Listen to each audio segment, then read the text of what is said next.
Hello, I'm Jonathan Payne, and I'm excited to talk to Bek Andersen and Luciano Garbati. We are in the exhibition, Bek, that you curated, and Luciano's sculpture is a part of. The exhibition title is Myth, MWTH, which stands for Medusa with the Head. The sculpture Medusa with the Head of Perseus by Luciano Garbati is the piece that inspired the whole endeavor. I saw the piece on Instagram the weekend that Kavanaugh was getting grilled and ultimately allowed to be a Supreme Court justice. It was a really sad and frustrating moment in American history, and seeing that sculpture was really exciting. I was laying in bed with Camille and I was like, man, I'd love to do a show with that work. Also, I was thinking, where did this come from? Who made this? How did it happen? How have I not seen it? So I did some Googling and found an article that painted just like a lovely portrait of Luciano as a human. And I was like, okay, I've got to talk to this guy. But before I wrote him, I contacted a patron of the arts that I know and was like, hey, I think it would be great to do a show with this work. Would you be interested in supporting it? Got a one-word response, sure. I immediately wrote Luciano, this is still Saturday morning. You know, I went to his website, I found his email, and I was just like, hey, would you be interested in coming to New York and doing this exhibition with me? I mean, truth, the first thing I did was find out if I could get a replica for myself. So I was like, I'd love to live with that beauty. They weren't available, but I noticed that there were so many inquiries. I thought it was amazing you said that only Americans actually asked if they could buy one. Well, not all the Americans, but most of them. I love that. I don't know why that fact is like, it hits a sweet spot for me and some of my other interests. Totally. The first thing we did was start looking at the 3D scan that he had made and the 3D prints that had been made. And I was like, how soon can we get her to New York? She was made in 2008, but had not been shown in a long time until this year when he posted a picture of her on Facebook. And then every person who's seen it, every woman who's seen it responded in the same way that I did, which was like, fuck yeah. And how can I get one? Luciano, do you mind just like introducing yourself? Two questions that came up when Bek was talking was, who is this person who made this sculpture and how did it come into being? So do you mind just introducing yourself as an artist and how you got to making this work? Okay. I'll try. Well, I'm a sculptor. I have always been into arts, I would say. I'm from Argentina, but from an Italian family. I lived with my parents in Italy, near Florence, so art is there. Since my childhood, I've been always drawing, like most artists do. I eventually continued studying drawing. I had to decide eventually, like everybody, what to do with my life after high school, and I decided to get into the art school in Buenos Aires. The National School? Yes, yeah. National School. The National School became National University of Arts, but at that time it was a school, so I'm a professor technically. I mean, I got my degree and I should be a professor. Snaps. When I got into sculpture, I said, this is what I want to do. My father is from Carrara. I went to study there too, to learn how to carve marble, because it's all classical in my formation. I've always been very attracted to manierism and Baroque art. Of course, and then you get to know lots of artists and periods. You're always reinventing things, and I think I got into sculpture, and that's what I do. This particular piece, I made it in 2008, So 10 years ago, I still had this very big studio, so I had the chance to work on bigger sculptures. I was working other things, and it came to my mind because I don't know if I had read recently again the myth of Medusa. I was associating the whole story with the images I had in mind. I lived near Florence, so you have Cellini's Perseus there, and I don't know if you realized, but it's huge. It's like 4 meters tall, and 2 meters tall base, so the whole thing is like 5.5 meters. As I said, the story combined to the sculpture of Cellini, and then Canova, and eventually Honoré Laurent, and kept saying, how would this look like if the thing went, help me please, backwards? If the roles were reversed. Reversed, yes. You know, you think, and there are things going into your mind or body or whatever, and eventually you decide to start working, and a small sketch appeared. The essence of the work was already there, but you know you need details, because of course the eyes, the sight should be important in this, and this was a sketch like this tall, so she had in the sketch she has the eyes closed. Well, I decided to go into another scale, and that's when I started working on the sculpture. It took me like 8 months. So initially you had made a sketch that was much smaller. Like, I guess I'm wondering if you'd always envisioned it would be this large. Well, I'm always thinking in this scale. I would love to make all my pieces in this scale, but keeping things this big is not easy. I mean, what I do, if they are not this scale, are sketches. I mean, sculptures themselves, but also sketches for future. When you received Bek's email, how did that feel, and what was the process of collaborating with Bek to get the work here? Bek called me like when the whole thing on social media was had been keeping on for like 3 months, and I could see how the image was flying from one place to another, because you realize that by seeing who is asking you to be your friend. And it was like Brazilians, then Venezuelans, then Puerto Ricans. Wow. Then it flew to Europe, and I think the United States was like the last stage of that thing that happened with the image. I received Bek's call, because it wasn't an email, and she was asking, when can I call you? And I said I was busy, let's do it this night. And well, I was in my studio, Medusa was there, and I see Bek's call, and like I was shaking when she mentioned the possibility of coming here with a sculpture. Also thinking, is this real? Who is this person?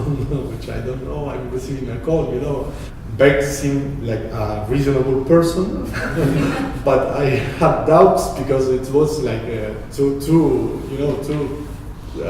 It was kind of sudden. It was great, and, Yeah. yes, and I think I'm a very lucky person, and you must be always aware of that. But greatness is something that eventually happens.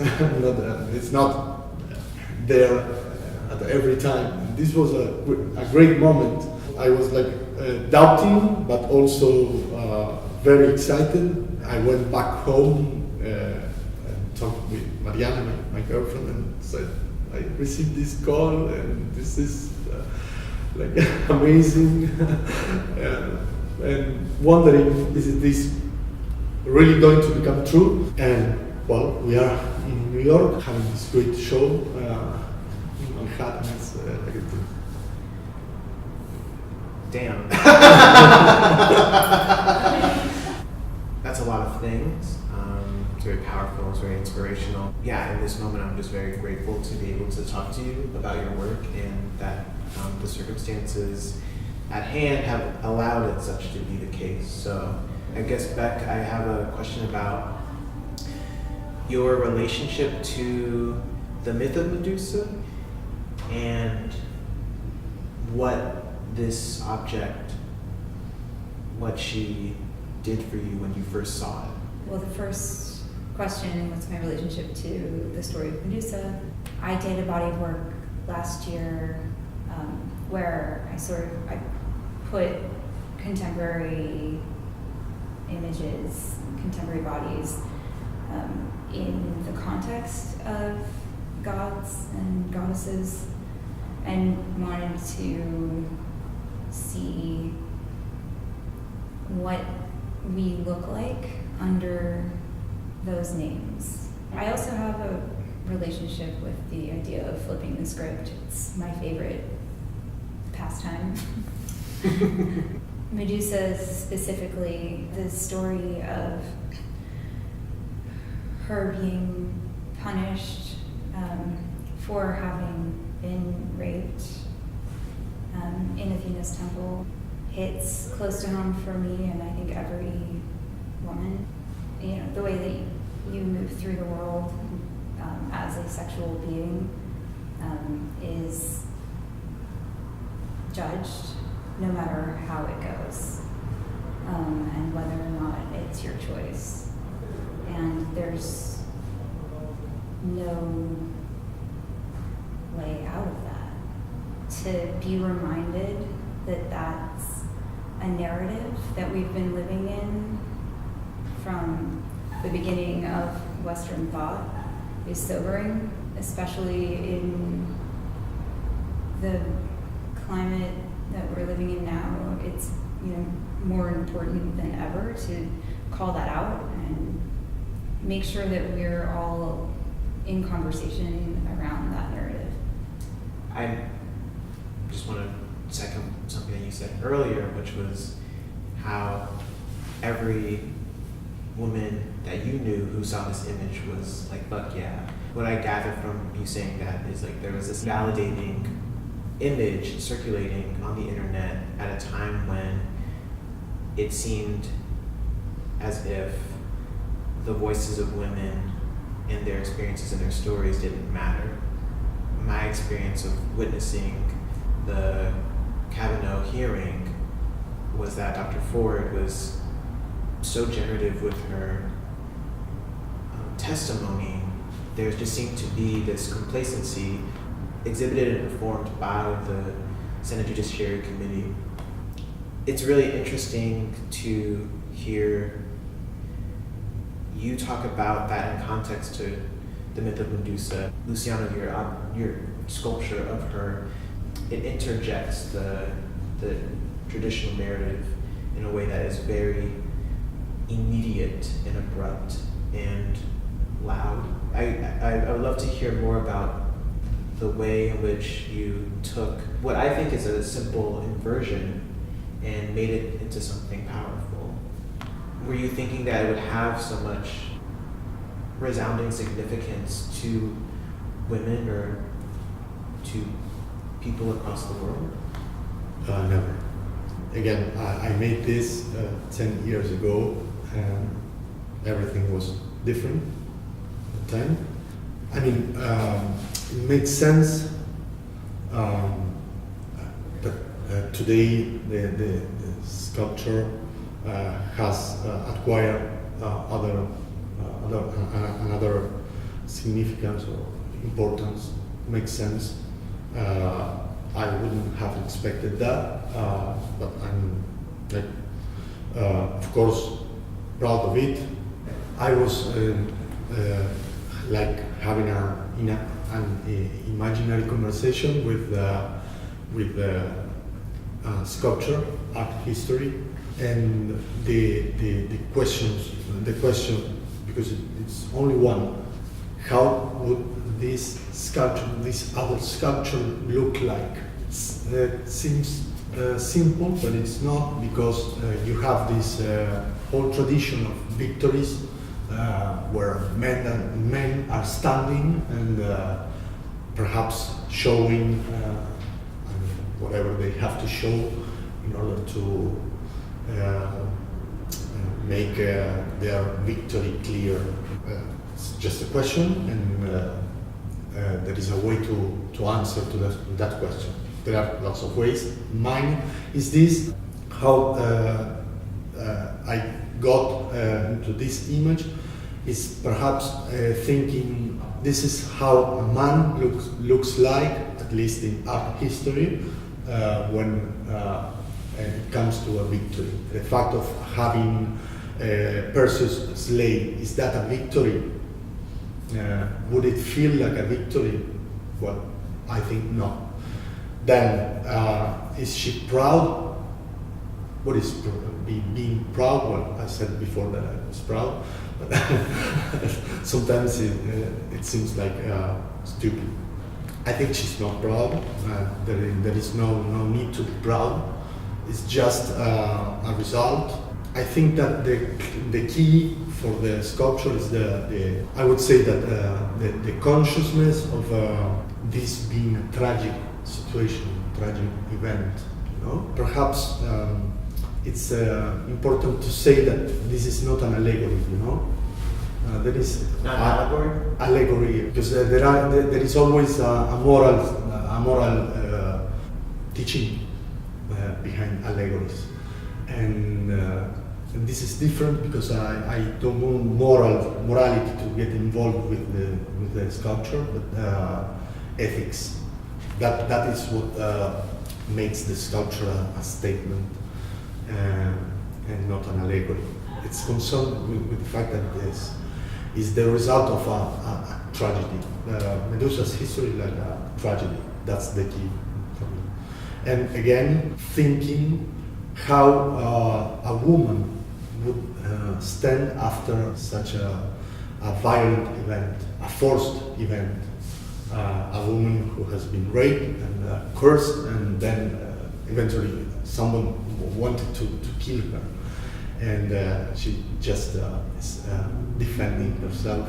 So there is no victory, there is no proud, there is no pride.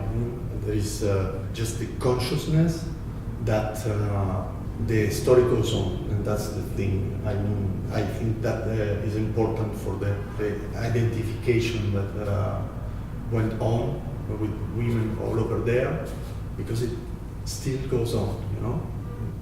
When you were talking, I was sort of thinking about whether or not this sculpture is an active revision of a narrative, or if it is demanding us to focus our attention on the mythology in a different way.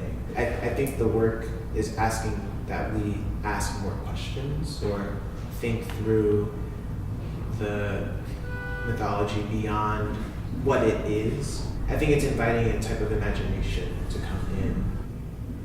I think in my first conversation with Luciano, I asked, what do you see for this sculpture?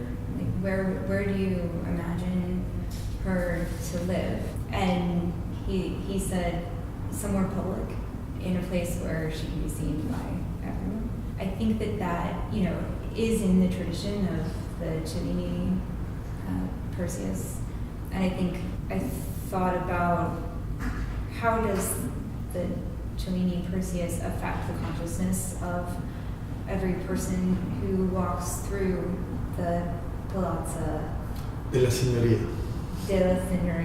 I definitely think that it would be really meaningful to put her in the Palazza. And what that comes from is when you see an image that's an icon, you identify or disidentify with it, but it affects you. The idea of putting a work that so clearly, starkly questions the framework through which we see ourselves. I think it has the potential to not rewrite history but reframe the future. The way that information changes over 2,000 years, maybe we'll forget who won or what the battle was about, or maybe we'll have a different narrative to attach to this icon